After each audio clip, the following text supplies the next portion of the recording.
sa nakita ko, kumampanya sila at nagwagi sa pagitan ng isang plataforma ng pagkakaisa at saka Uniteam. Yes. Bentahang-bentaha ito. Pagkatapos, mag-a-announce ng ano, medyo ako nalulungkot talaga. Para sa akin, ay isang kabawasan. Ano mo sa akin, anong masasabi mo? Ako'y nalulungkot. Sa akin palagay, alam niya yung ano alam niya yung pananagutan ng pagkakaisa eh. Talaga may pinagmulan na ano ito. Ba't pa ako pupunta ron, di ba? Oo nga.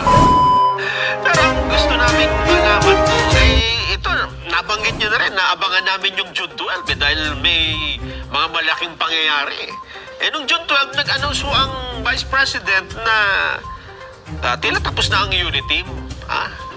At kahapon, nakumpirma na dahil tuluyan na siya nag-resign sa gabinete. Ano ba ang, sa tingin nyo, bakit nangyari yan? Kung akong tatanungin mo, ako isa siguro sa nalungkot. Nakalulungkot yun dahil sa ikaw bilang Pangulo ng Pilipinas, kasama mo sa isang team, yun lang nangyari ito eh. Yes. Sa maraming pagkakataon, Presidente, hindi sila magkapartido ng Vice President. Nangyari ito, sunod-sunod. Yes. Panahon ni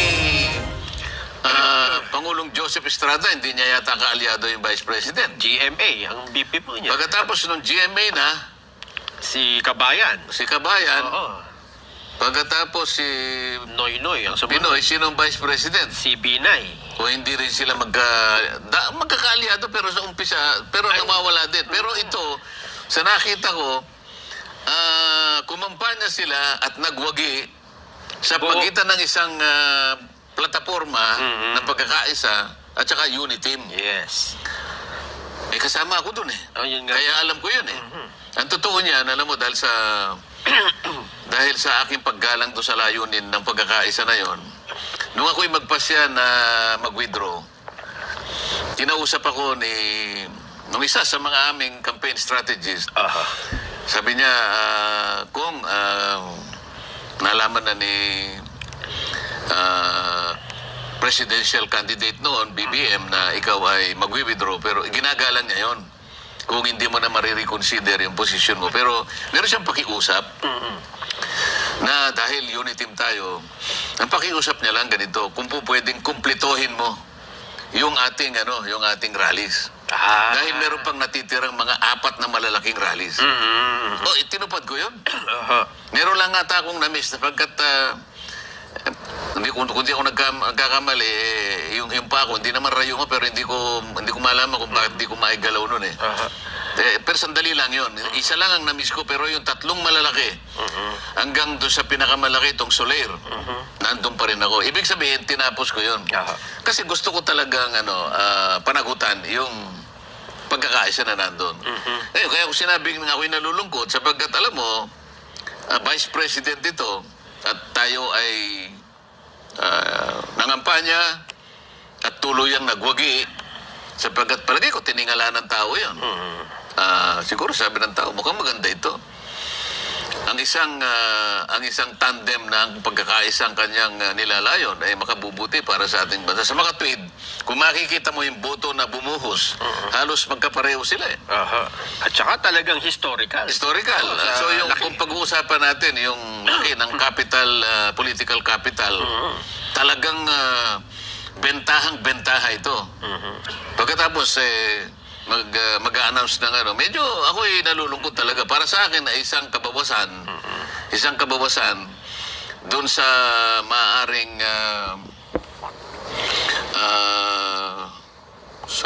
sa maaaring magawa ng ating Pangulo. Iba na yung magkasama kayo, di ba? Kasi tingnan mo, hindi naman departamentong maliit ito eh. Nagkataong Department of Education ito eh.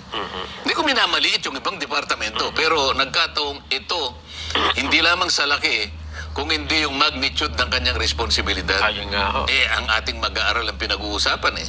Ang ating kabataan na sila ang ating kinabukasan. Ikaw ang maghuhulma sa mga ito. Napakalaking napakalaking responsibilidad dito, kung hindi man yung pinakamalaking responsibilidad. pagkatapos magbibitaw ang ating Pangulong Pangulong. Nalulungkot ako sapagkat negative yun kaysa sa positive. Lahat ng negative nakakabawas. Kung ang pag-uusapan ay yung effectiveness ng isang pamamahala.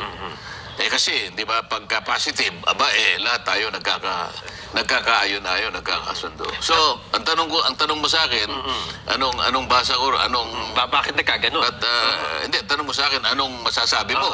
Ako'y nalulungkot. Kasi ang pagkakaiba lang kumpara doon sa mga ibang mga biglang nagbibitiw at iniiwan ng gabinete, this time may parang hindi may transition na 30 days personal na pumunta ng Malacanang, nagpaalam, hindi katulad ng mga iba na basta na lang umaalis ko. Kasi nga, sa akin palagay, alam niya yung alam niya yung pananagutan ng pagkakaisa eh. Sa tingin ko, ayaw niya sana yun eh. Para, kasi kung talagang halimbawa, talagang may pinagmulan na ba't pa ako pupunta ron, di ba? Oo nga. Sa akin palagay, talagang formal niyang kinikilala na yung pagsasanib ng dalawang puwersa na yun ang naging bahagi at naging factor kung ba't nanalo silang dalawa. Naisip niya rin yun. At sa aking palagay, wala naman siguro silang samaan ng loob. Wala nga dahil yun ang aking palagay. Nagpaalam ng mga, tsaka doon sa kanyang pananalita. Wala naman siyang sinabi na, ikaw naman kasi. Wala namang sisihan na ganun eh. Wala nga Di ba? So, bakit hindi ka malulungkot? Ano ba? Dapat sana naging malaking bahagi rin siya na sa ikatatatag pa natin bilang isang bansa. Well, itanong ho namin yan kahapon. Kanino? Sa ating mga kababayan, sa aming Vox Populi, kung tama nga ba yung ginawa ni BP Sara na pagbibitiw sabi naman ng mga sumagot. Tinanong ninyo?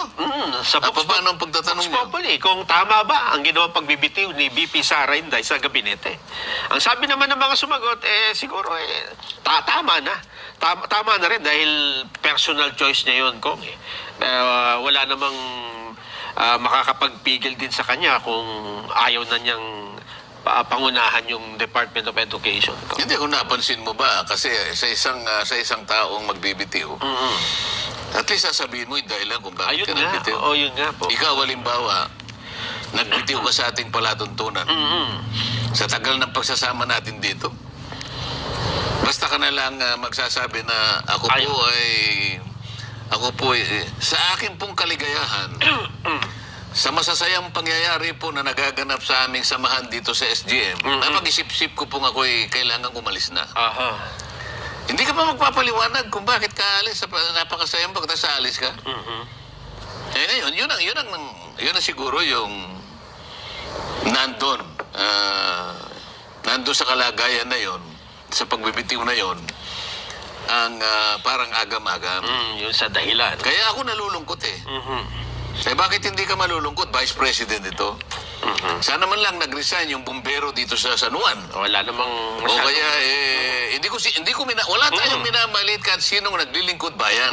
Kaya lang ito implication sa secretary ng isang napakahalagang kagawaran.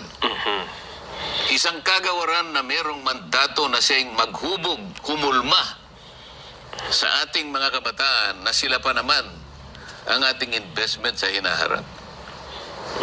O ngayon, ako ba? Basta ko ba tatalikuran yun sa laki ng pananagutan na yun? May dahilan eh. Doon ako nalulungkot. Bakit hindi nagawan ng paraan yung dahilan na yun? Kung ano man yun. Kung ano man yun, halimbawa. Kasi kung ako ang Pangulo, malulungkot din si Pangulo. Si BBM. Ayun nga po.